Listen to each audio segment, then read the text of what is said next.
नमस्कार, आप सभी का बहुत बहुत आपका स्वागत है। वृंदन है इलाहाबाद यूनिवर्सिटी के एंट्रेंस पीजीएटी 2025 के सिलेबस पे डिस्कस करने जा रहे हैं और ये हमेशा के लिए सिलेबस सेम ही रहता है। तो सबसे जरूरी बात यह है कि जो भी सब्जेक्ट का आप इंडिविजुअल तैयारी कर रहे होंगे, लॉ का सिलेबस अलग है, एलएलएम का अलग है, एमबीए का अलग है, बीएड का अलग है, तो सारे कोर्स का अपना अलग अलग सिलेबस है। तो इस वजह से हमको थोड़ा सा दिमाग से तैयारी करनी है कि किस पोर्शन पे ज्यादा हमको अपना समय देना है, किस पोर्शन पे हमको जो है कम समय देना है, कहाँ से नंबर ज्यादा इंक्रीज होगा, और पेपर का पैटर्न भी आपको पता होना चाहिए। तो इन सब पे मैंने वीडियो तो बनाया ही है, साथ ही साथ अब हम एक सीरीज से वीडियो बनाएंगे कि पर सिलेबस क्या क्या चीजें आपके पेपर में आ सकती हैं और कहाँ से सिलेबस का डिस्कशन होता है। तो एमए इन एंशिएंट हिस्ट्री से हम शुरुआत करते हैं और अभी मैंने एलएलएम का दे दिया है सिलेबस, लॉ का दे दिया, एलएलबी का दे दिया है, एमबीए का मैंने वीडियो पोस्ट कर दिया, बीएड का मैंने बता दिया है। तो इस वजह से अब कुछ कुछ कोर्स का बचा हुआ है, यानी कि अब एमए और एमएससी का सिलेबस में बता रहा हूं, तो सारी चीजें हम कवर कर देंगे। पर वीडियो में आपको सीट के बारे में भी मैंने बता दिया, कट ऑफ तो बहुत की चिंता मत करिए, आप पढ़ने की सिर्फ चिंता करिए। इस पूरे वीडियो में सिलेबस का पैटर्न बताएंगे, सारी चीजें बताएंगे और साथ ही साथ कुछ कुछ चीजें डिस्कस करते हम चलेंगे। सबसे पहले आपको पता होगा पेपर का पैटर्न सबके लिए सेम ही रहता है, मैं बार बार उसी पे डिस्कस करूं तो ये बचकाना हरकत होगी। तो मान लीजिए कि सबसे पहले आप चैनल पे जुड़ जाइए, टेलीग्राम इलाहाबाद यूनिवर्सिटी एक्सप्रेस को आप फॉलो कर लीजिए, जिसका लिंक कमेंट बॉक्स में पिन है, वो बहुत इंपॉर्टेंट है आपके लिए। इंस्टाग्राम और टेलीग्राम से ज्वाइन होना। 50 सवाल आपके जीएस के आते हैं 2 नंबर के, यानी कि जिसमें हिंदी, मैथ और कंप्यूटर मतलब journal Hindi, journal English, current affairs, reasoning और ये सारी चीजें आती हैं, जनरल अवेयरनेस। 100 नंबर का ये रहता है और 50 सवाल आपके सब्जेक्ट के रहते हैं। तो ये प्रॉपर तरीके से वो पोर्शन है जो सब्जेक्ट वाला पोर्शन है, बाकी उसका सबका इसका सबके लिए सिलेबस सेम है। तो लेकिन हम इसकी डिस्कस करेंगे, तो मैक्सिमम वेटेज तो इसी का है। अगर आप 50 सवाल अपने सब्जेक्ट से पढ़ के ग्रेजुएशन में जो 3 साल का, बेसिकली आप जानिए कि ग्रेजुएशन के 3 साल के जो भी सिलेबस है वही आपका सिलेबस है, आपके किसका, पीजीएटी के आपके उसका सिलेबस है। तो मान लीजिए कि हम बात करते हैं, अब हम एमए इन एंशिएंट हिस्ट्री की बात करते हैं। जो कॉमन पेपर है उसका हम लोग बैच भी चला रहे हैं। बैच लेने के लिए जो भी कमेंट बॉक्स में नंबर है उस पर आप संपर्क करिए, जिसमें आपको हिंदी, इंग्लिश, रीजनिंग, करंट और इन सब पोर्शन से सवाल आपको मिल जाएंगे। Early cultures and civilisation of India, definition of archaeology, relation with other disciplines, palaeolithic culture, silent feature, यानी कि ये आपने पढ़ा है ग्रेजुएशन के फर्स्ट ईयर में। आपका जो आर्कियोलॉजी आपका पेपर है, आप ये जान लीजिए, ये बीए फर्स्ट ईयर का इलाहाबाद यूनिवर्सिटी का सिलेबस था कि आर्कियोलॉजी क्या है, Vindhya Ganga, Neolithic culture, silent feature. फिर आपका आ जाता है कायथा संस्कृति, आहार संस्कृति, जोरवे संस्कृति, हड़प्पन सिविलाइजेशन, सारी चीजें आपकी आ जाती हैं। आयरन एज यानी कि लोहे का एक तक्षशिला, अर्कमेडू, ये सारी चीजें हैं। तो ये आपका फर्स्ट पेपर था आर्कियोलॉजी का आपके बीए का। तो यही सिलेबस आपका पीजीएटी में है, तो सबके लिए भी वही सिलेबस है। हम कितना भी सिलेबस पे चर्चा करें लेकिन सबका एक ही सिलेबस है। ग्रेजुएशन के 3 साल का मिला के 30% फर्स्ट ईयर, 30% सेकेंड ईयर और 40% थर्ड ईयर, क्योंकि थर्ड ईयर में वेटेज ज्यादा रहता है। History of India up to Kushan, ये जान लीजिए।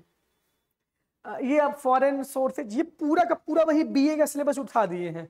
बीए का सिलेबस आके कॉपी पेस्ट करें। महाजनपद काल, rise of Magadha from Bimbisara, Mahapadmananda, ये सारी चीजें हैं। Maurya empire, political fragment 280 BC से AD, early Sunga and Satavahana, achievement of Pushyamitra Sunga, Gautamiputra Satakarni, ये सारी चीजें हैं। Ancient world civilisation, Egyptian civilisation, political development under the, ये सारी चीजें हैं। अर्लीस्ट सिविलाइजेशन में आपका मेसोपोटामिया और असीरियन, ग्रीक पर, ये सारी silent feature of Hellenic and Hellenistic, ये सारी चीजें हैं। जूलियस सीजर, सब कुछ वही कॉपी पेस्ट है। अब अगर मैं आपको छोचिन पीरियड ये है, अगर इसमें मैं अगर आपको बता रहा हूं तो इसका मतलब ये है कि आप ध्यान से अपने प्रति सीरियस नहीं है। एयू के ब्रोशर में भी सिलेबस दिया गया है, लेकिन फिर भी दिल है कि मानता नहीं आपका।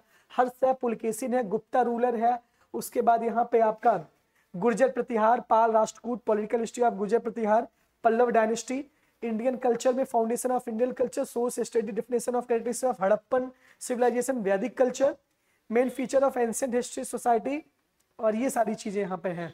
तो इसका पीडीएफ भी हम अपने टेलीग्राम पे पोस्ट किए हैं, वहां से भी आप इसको प्राप्त कर सकते हैं। एयू के वेबसाइट पे जब आप फॉर्म भरने जा रहे हैं तो वहां पे सिलेबस में है, अब इसका पेज आप याद कर लीजिएगा। Concept and current in history, nature and culture of history, objective and subjectivity, ये सारी चीजें हैं यार। अब तो ये आपका सिलेबस है। Ancient Indian art and architecture, यानी कि कला और संस्कृति भी आपसे आपके पेपर में पूछी जाएगी। Maurya, Shunga, Kushan art, Ashokan pillars, capital figure, folk art, इस stupa, Bharhut, Sanchi, Amaravati, rock cut cave, एक एक चीजें यहाँ पे गुप्त आर्ट में क्या क्या सैलिड फीचर है, बिगिनिंग ऑफ टेम्पल आर्किटेक्चर, ये सारी चीजें। Art and architecture under Chalukya वंश में क्या है, art and architecture under Rashtrakuta वंश, उसके बाद महाबलीपुरम, ये सारी चीजें हैं, कहाँ मंदिर है, तो ये पूरा सारी चीजें हैं।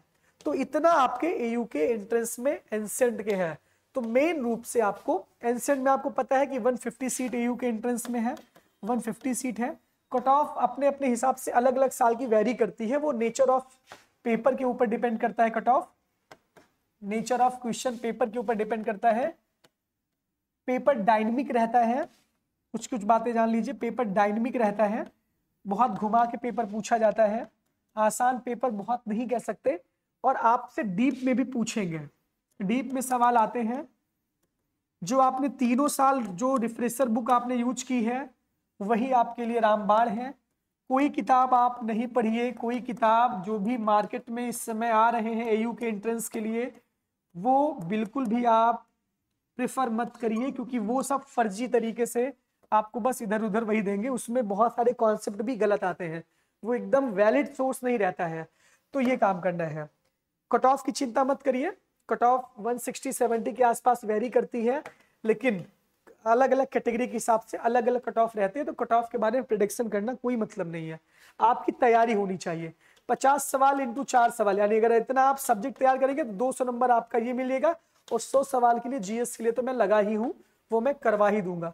तो ये पूरा का पूरा मामला है एयू के। फीस कितनी है? एमए एंशिएंट हिस्ट्री की फीस लगभग 5500-5000 के करीब है, ये आपकी फीस भी है। और ये इलाहाबाद यूनिवर्सिटी के एमए एंशिएंट हिस्ट्री के सिलेबस का डिस्कशन था। तो वही सिलेबस है, मैं भले ही वीडियो बना रहा हूँ, लेकिन वीडियो बनाने के बाद भी सारी चीजें वही रहेंगी। स्ट्रैटेजी क्या है? अपनी जो बेसिक बुकें हैं उस पर आप कमांड रखिए। जो भी आप किताबें एंशिएंट हिस्ट्री में एक सौरभ की किताब आती है, शायद मुझे याद नाम नहीं याद आ रहा है।